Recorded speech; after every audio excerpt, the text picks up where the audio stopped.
bonsoir, merci de nous rejoindre pour cette nouvelle édition d'Info Soirée.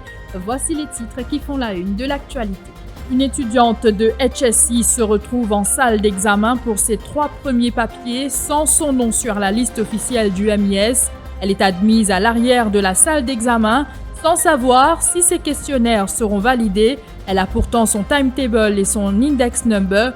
Colère et incompréhension chez son père, lui-même éducateur de carrière.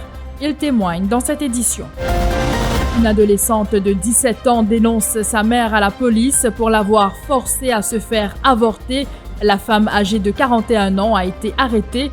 Le médecin qui a prescrit des médicaments à cet effet prochainement entendu par la police. Un Medical Negligence Standing Committee mis sur pied par le ministère de la Santé pour statuer s'il y a eu négligence médicale après la mort d'un nourrisson lors d'un accouchement lundi soir à l'hôpital du Nord. Pendant ce temps, 5 membres du personnel hospitalier qui étaient de service lundi soir, bientôt entendus par la police après la plainte du père du nourrisson. Les habitants de Baie-du-Tombeau ont répondu présents à l'exercice de dépistage massif organisé par le ministère de la Santé aujourd'hui. La peur s'est installée dans ce village du Nord après la contamination d'une fillette de 10 ans la semaine dernière. Reportage dans ce journal. Suite des consultations prébudgétaires ce jeudi, le syndicat des pêcheurs souhaite que leur dette auprès de la DBM soit effacée. Parallèlement, des représentants du secteur de la construction réclament le gel de la TVA sur les projets immobiliers pendant une période de 5 ans. Nous démarrons cette édition avec l'histoire de Roselyne, candidate au Higher School Certificate. Elle fréquente un collège des Plaines-Williams. Elle est à sa première tentative au HSI, mais quelle désagréable surprise depuis le début de la semaine. Cela fait 3 fois qu'elle est refoulée devant la salle d'examen. Son nom n'y figure pas alors qu'elle est bien inscrite. La jeune étudiante avait pourtant son timetable entre les mains avec son index number. Son père, un éducateur de carrière, dit ne pas comprendre cette situation traumatisante que vit sa fille, surtout qu'elle ignore si ses questionnaires seront pris en considération vu que son nom ne figure pas sur le registre de son centre d'examen. Le père s'est confié à Jean-Luc Émile. Quand elle est allée aux examens, l'examen commence à 8 heures. À 8h moins 5, le superviseur lui dit, your name is not on the list. Donc, il faut écrire sur un morceau de papier. Je dis, OK. Deuxième papier, le 14, ma fille vient, c'est comme ça. Je dis, peut-être il y a une petite erreur quelque part. Mais pour aujourd'hui, General Paper, tout le monde font General Paper. Donc, je ne vois pas pourquoi aujourd'hui, si on a demandé à ma fille d'écrire son nom sur on a piece of paper. Donc, également aujourd'hui, son nom n'est pas sur la liste officielle de la MIS. Donc, c'est inquiétant. Mon enfant est troublé, traumatisé comme toi, bien sûr, avec la situation actuelle. Elle me dit, je ne sais pas si je dois partir pour prendre l'examen encore. En plus de ça, elle a 2 papiers de pratique. C'est pas dans cette même école, c'est dans 2 autres écoles. Mais, si l'enfant va là-bas et on me dit, your name is not on the list, on n'a rien préparé pour votre pratique, qu'est-ce que l'enfant va faire? Donc, c'est une situation terrible. On est en train de vivre ça difficilement à la maison et encourager l'enfant. Mais je dis non, là, c'est une affaire nationale. On lui a dit, you got the back. C'est quand même traumatisant. C'est comme si humiliant de dire à l'enfant, you got the back. Donc, je vais faire le nécessaire, je vais écrire au directeur de la MIS à travers l'école. Nous attendons toujours la version des autorités sur la situation de cette étudiante. Une femme de 41 ans arrêtée par la police pour avoir forcé sa fille de 17 ans à se faire avorter. Le médecin qui a prescrit des médicaments à cet effet sera prochainement entendu par la police. C'est l'adolescente qui a dénoncé sa mère à la police cette semaine. Elle l'a fait en présence de son père et d'un officier de la Child Development Unit. Les faits se sont déroulés dans les Hautes-Plaines-Williams. Dans sa plainte, l'adolescente raconte que sa mère l'a forcée à l'accompagner chez un médecin lorsqu'elle a appris la nouvelle.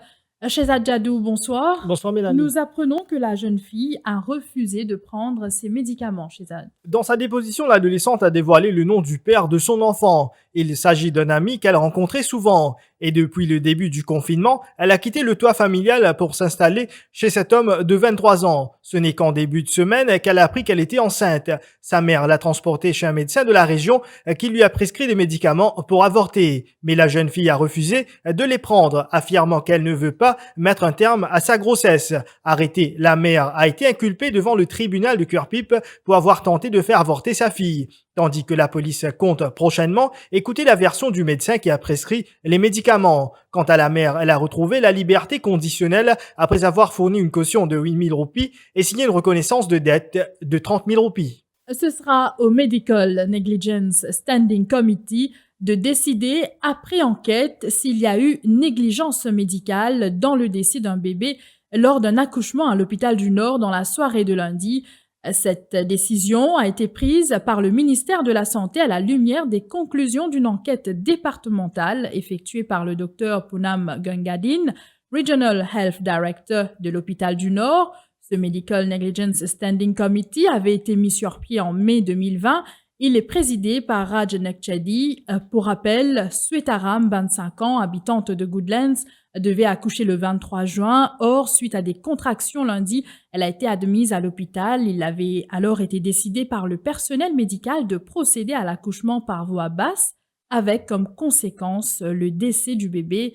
L'autopsie a attribué son décès à une asphyxie. Hier, le père de l'enfant, Ramjit Ram, a porté plainte au poste de police de Piton pour négligence médicale.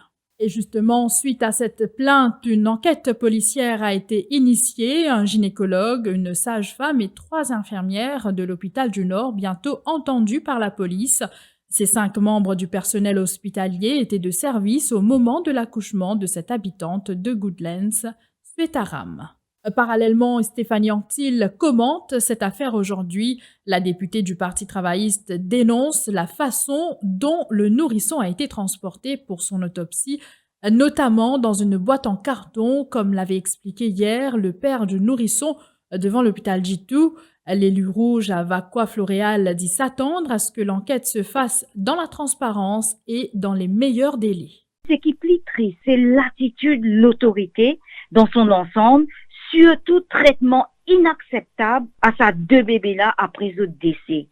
Mettre les corps bébés dans une boîte en carton, c'est cruel et ça fait très mal. La population peut attendre que le ministère de la Santé, ensemble avec le ministère qui traite bien-être de la famille, viennent expliquer d'autres protocoles et mesures d'accompagnement dans un cas pareil. Surtout le trauma qui s'affine causer à ces 2 jeunes mamans qui en détresse. Et nous souhaitons bien sûr qu'il y ait 2 cas, qu'il enquête pour faire dans la transparence et dans les meilleurs délais. Faute de WAP, je n'ai pas réussi à rendre visite aux 2 mamans dans l'hôpital, mais je présente nos sincères sympathies aux 2 familles. Du côté du ministère du Bien-être de la famille, la ministre Kalpana Kunjusha a donné des instructions pour un soutien psychologique à la famille, mais celle-ci n'était pas en état de recevoir les officiers du ministère.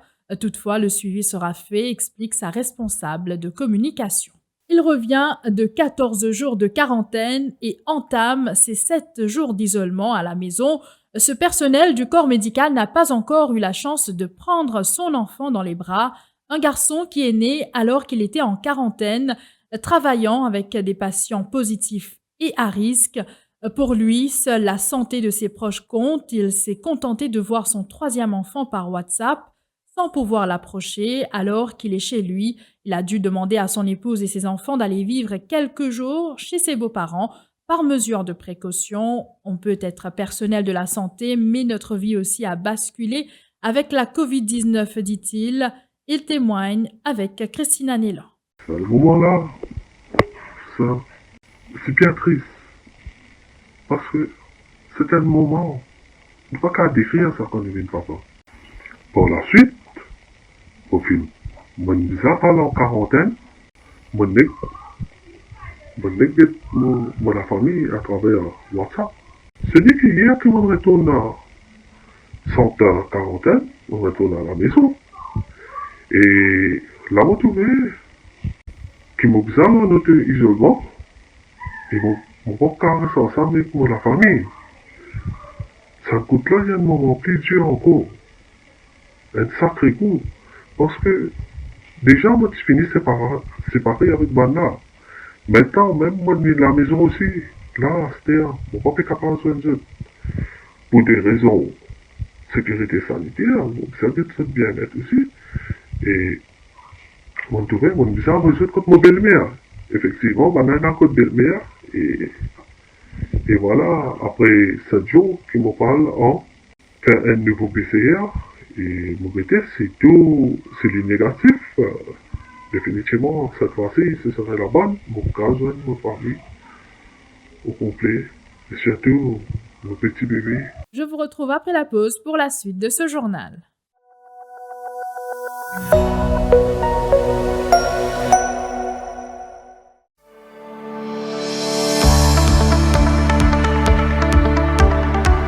Bienvenue à Sika Clinique Tamarin. Située sur la côte ouest de l'île Maurice, Sika Clinique Tamarin regroupe 20 professionnels médicaux et paramédicaux qualifiés et dévoués dans diverses spécialités.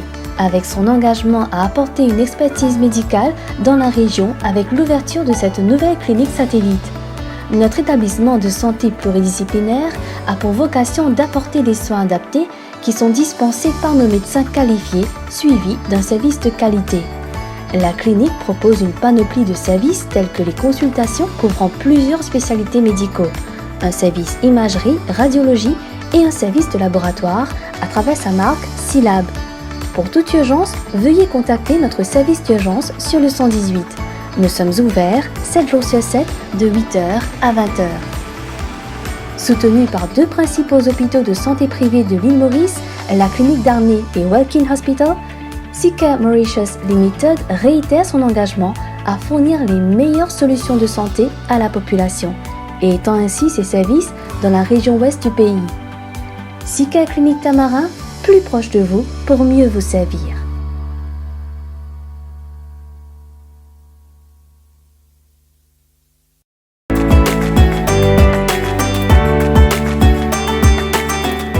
Heartiest wishes from Badilal on the auspicious occasion of Ramadan.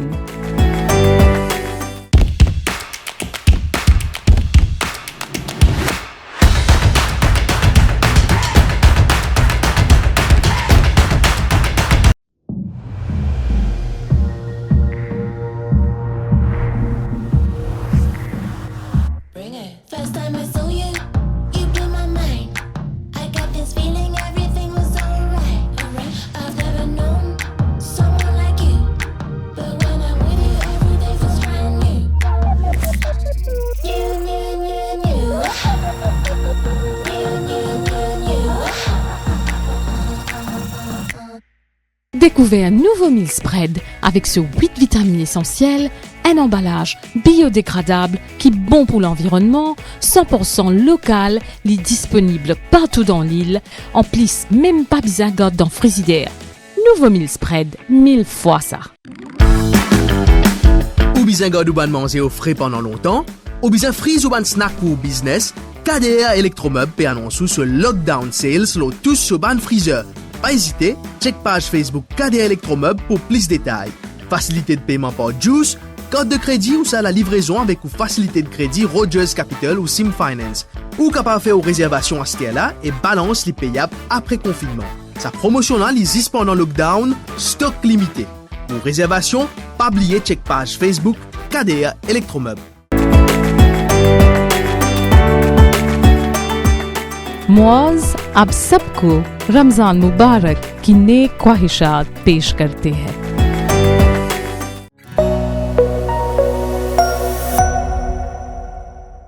Aussi dans l'actualité, Jean-Michel Giraud autorisé à partir après son interrogatoire under warning par le Central CID. Le président du Manchester Club devra toutefois rester disponible si jamais les enquêteurs auront besoin de lui. Depuis hier, il a été interrogé suite à la plainte d'un bookmaker pour diffamation alléguée. Cela suite à son passage dans l'émission Au cœur de l'info le lundi 22 mars. Le président du MTC avait formulé des allégations contre des bookmakers sans citer de nom. Son avocat, Maître Gavin Glover, affirme que la police a décidé de s'en remettre à l'avis du DPP sur le dossier. Entre-temps, Jean-Michel Giraud est soulagé, affirme son avocat, et il s'attelle à la préparation pour le début des courses hippiques. Maître Gavin Glover répond à Jean-Luc Émile. la police a décidé de ne pas loger une d'accusation provisoire contre M. Giraud et donc il n'est sous le coup d'aucune arrestation. Nous sommes à la disposition de la police pour toute enquête complémentaire qu'elle jugera utile jusqu'au moment où la décision finale sera prise par le directeur des poursuites publiques. Si oui ou non, il va intenter un procès en diffamation au pénal contre M. Giraud. Je comprends parfaitement la décision de la police de ne pas arrêter M. Giraud. Je comprends aussi qu'ils veulent s'en remettre au legal advice du DPP's office, qui est quelque chose de très bien en soi. Quel est l'état d'esprit de votre client du fait que vous avez pu donc intervenir pour éviter une arrestation de votre client? Mon client est évidemment soulagé, mais je dois dire qu'il a été serein pendant toute la durée de ce problème et évidemment il va s'atteler, je le pense, immédiatement à la tâche qu'il attend pour démarrer les courses le plus vite possible. Collision mortelle entre une motocyclette et un autobus ce matin à Plaine des Papayes. Le motocycliste n'a pas survécu à ses blessures. La victime avait 71 ans. Ce décès porte à 32 le nombre de tués sur nos routes depuis le début de l'année. Un nouveau cas positif à la COVID-19 détecté au 14e jour en quarantaine. Ce jeudi, le patient avait fait l'objet d'un contact tracing et était négatif à son arrivée en quarantaine. C'est ce qu'indique le ministère de la Santé dans un communiqué émis cet après-midi. Le nombre de cas actifs est actuellement à 285. Exercice de dépistage massif pour les habitants de Baie-du-Tombeau cet après-midi. Vous le savez, une fillette de 10 ans avait été testée positive à la COVID-19 la semaine dernière. Reste à déterminer comment elle a contracté le virus. Depuis l'annonce de ce cas dans cette localité, les habitants du village sont dans l'angoisse. Une équipe du ministère de la Santé a fait le déplacement ce jeudi. Kavina Ramparsad était sur place. Son reportage. La peur que la COVID-19 se propage à Baie-du-Tombeau est omniprésente depuis ce premier cas recensé, affirme Brian Ning Fung Chong, conseiller du village. Même quand on a beaucoup de cas, on dit férié, mais ici, il passe pareil. Quand il y a un cas là, comme il y a 100 cas là. Il férié, quand il y a une personne, nous, j'ai besoin d'un test spécial. Mais voilà, nous recevons, comme la cour, nous recevons avec le ministère pour faire ça test. D'où le sens du devoir ressenti par les habitants à se faire dépister, explique Fabrice, 40 ans. En tant qu'un citoyen, bon, c'est important, c'est responsabilité de tout le monde, car connaître si va nous concerner, infecter ou pas, parce que c'est tout qui nous a un cas à côté. Dolores, une habitante de la localité, abonde dans le même sens. D'ailleurs, elle s'interroge toujours sur le cas de la fillette contaminée. La raison, c'est que si tout le monde, si au moins essaie de faire ce test à cause de sa cas qui n'a pas certifié là, et comment nous apprendre que ni aucun des parents, ni la tante qui habitait chez elle, qui était en traitement en radiothérapie à Candos. Donc, comment se fait-il qu'il attrape le virus et l'in testé positive? Le dépistage gratuit est une opportunité, affirme Aurélie Wong, 28 ans, quand un test PCR dans le privé lui aurait coûté environ 3 000 roupies. La raison principale, c'est qu'il m'a envie de faire mon test depuis un moment. Malheureusement, financièrement, il coûte 2 500 à 3 000 roupies. Et il y a un message comme quoi la localité met à disposition un dépistage gratuit. Donc, ce qui me trouve très bien aussi, on saisit à l'opportunité là. Rada, qui travaille dans la localité mais habite à Plaine des Papayes, en a profité elle aussi. Eh bien, nous tous nous payons. Après ça, nous avons décidé pour nous faire tester, nous sûr. Parce que nous faisons la carte, nous avons toutes nos bonnes choses, d'abord famille, nous devons protéger notre famille, tout. Après ça, on préfère faire un test là. Les habitants du village de la Bonne Volonté ont répondu à l'appel des autorités ce jeudi. L'annonce des résultats se fera uniquement si une personne est testée positive. Les consultations prébudgétaires se sont poursuivies ce jeudi. Le syndicat des pêcheurs a soumis 9 propositions au ministre des Finances. Parmi effacer l'ardoise des prêts des pêcheurs contractés en 2000 auprès de la Banque de développement. Le président du syndicat, Judex Ramphol, soutient que ces propositions sont importantes pour la survie de cette industrie. Les représentants du secteur de la construction ont aussi rencontré le ministre des Finances. La Building and Civil Engineering Contractors Association a formulé 5 propositions au Grand Argentier parmi un gel de la TVA sur les projets immobiliers pendant une période de 5 ans. L'objectif, selon l'association, serait pour le développement et la reprise du secteur de la construction. C'est ici que prend fin cette édition. Merci de l'avoir suivi et très bonne soirée à vous.